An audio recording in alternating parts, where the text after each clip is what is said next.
Assalamualaikum Ananda Ibu semua. Halo, apa kabar? Bagaimana keadaannya pada hari ini? Ibu doakan semoga anak-anak Ibu semua selalu dalam keadaan sehat walafiat ya. Nah, anak-anak, sudah mulai ya pembelajaran kita pada hari ini. Ibu mau anak Ibu tetap semangat walaupun kita belajar masih via daring atau dari rumah. Baiklah anak-anak, sebelum belajar, kita berdoa terlebih dahulu ya. Berdoa dimulai. Berdoa selesai. Oke anak-anak, kita mulai pembelajaran kita pada hari ini. Kita masuk di tema ke-1, subtema 1 dengan pembelajaran ke-1. Disimak baik-baik pembelajaran kita hari ini ya. Hari Minggu adalah hari libur sekolah. Edo berpamitan kepada ibunya untuk berkunjung ke rumah Pak Rudi. Nah, kebetulan Pak Rudi ini adalah peternak kelinci yang sukses di kampungnya.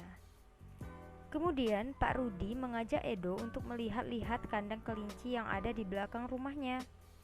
Dan terjadilah percakapan seperti pada gambar berikut. Edo bertanya kepada Pak Rudi, "Pak, lucu ya kelinci-kelinci itu? Bulunya tebal dan gerak-geriknya lincah. Kenapa kelinci bisa meloncat dan berlari dengan lincah seperti itu ya?" Kemudian Pak Rudi menjawab, "Benar, kelinci dapat bergerak lincah karena didukung oleh organ-organ geraknya. Pada dasarnya, organ gerak kelinci serta hewan lainnya hampir sama dengan organ gerak manusia." Nah, anak-anak, apakah kalian tahu apa itu organ gerak?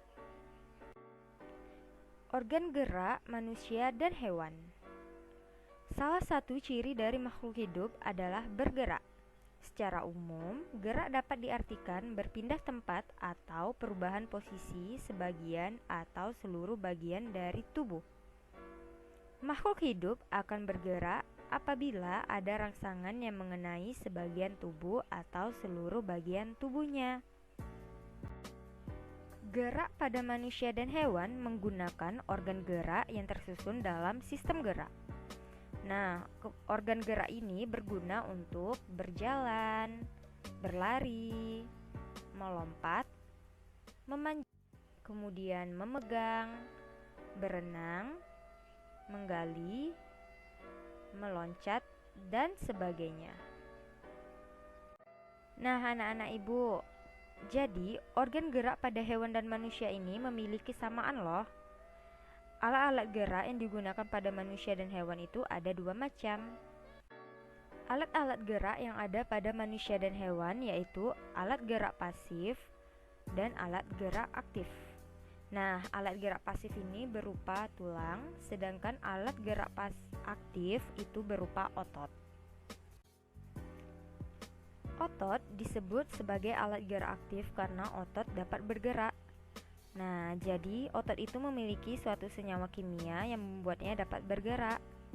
Pada saat otot yang menempel pada tulang bergerak, otot tersebut akan membuat tulang bergerak. Nah, sedangkan tulang disebut alat gerak pasif karena tanpa adanya gerakan dari otot, tulang tidak dapat bergerak dengan sendirinya. Dan walaupun begitu, tulang mempunyai peranan yang besar dalam sistem gerak manusia dan hewan. Nah, anak-anak, apa aja sih alat gerak pada hewan?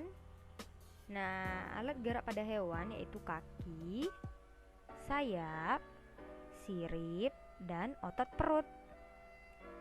Selain untuk bergerak, pada beberapa hewan, alat gerak juga dapat digunakan untuk memegang, melompat, memanjat, dan juga berenang. Nah, anak-anak ibu semua, coba perhatikan. Di hadapan kalian kan ada suatu teks yang berjudul organ gerak manusia dan hewan.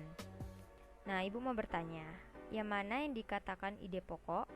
Atau apakah kalian masih ingat apa itu ide pokok? Ayo, masih ingat atau enggak?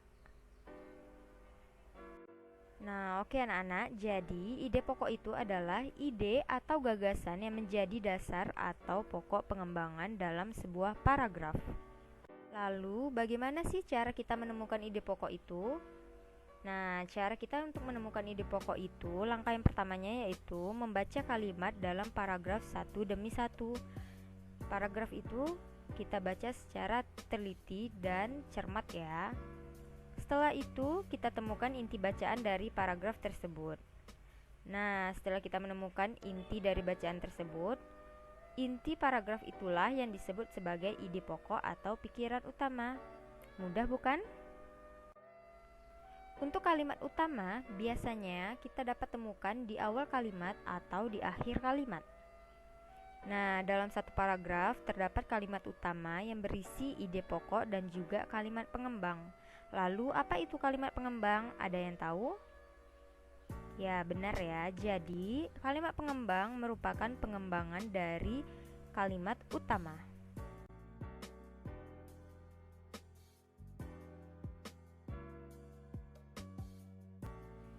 Nah, sekarang coba perhatikan kembali teks yang berjudul Organ Gerak Manusia dan Hewan. Nah, dalam teks ini, yang menjadi kalimat utamanya itu yang mana? Ya, benar ya. Jadi yang menjadi kalimat utamanya itu adalah yang ini, yang ibu lingkari merah ini. Itu disebut dengan kalimat utama.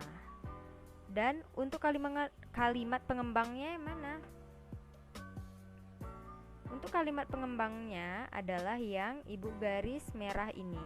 Nah, jadi yang ibu garis merah ini disebut sebagai kalimat pengembang. Dari kalimat utama tersebut, kita dapat mengambil ide pokoknya, yaitu ciri makhluk hidup adalah bergerak. Nah, jadi yang menjadi ide pokoknya itu adalah ciri makhluk hidup adalah bergerak. Oke anak-anak, udah paham ya dengan materi kita pada hari ini? Nah, untuk lebih memantapkannya lagi, ibu mau memberikan kalian tugas. Tugasnya itu yang pertama, carilah suatu teks bacaan. Kemudian, tentukan ide pokok dari masing-masing paragraf. Untuk tugas yang keduanya, amatilah hewan-hewan yang ada di sekitarmu dan sebutkan 5 hewan beserta pola gerak dari masing-masing hewan tersebut. Nah, untuk tugasnya ini dikerjakan di buku latihan ya anak-anak. Oke, mungkin itu aja yang dapat ibu sampaikan. Kita tutup pembelajaran kita pada hari ini. Lebih dan kurang ibu mohon maaf. Assalamualaikum warahmatullahi wabarakatuh.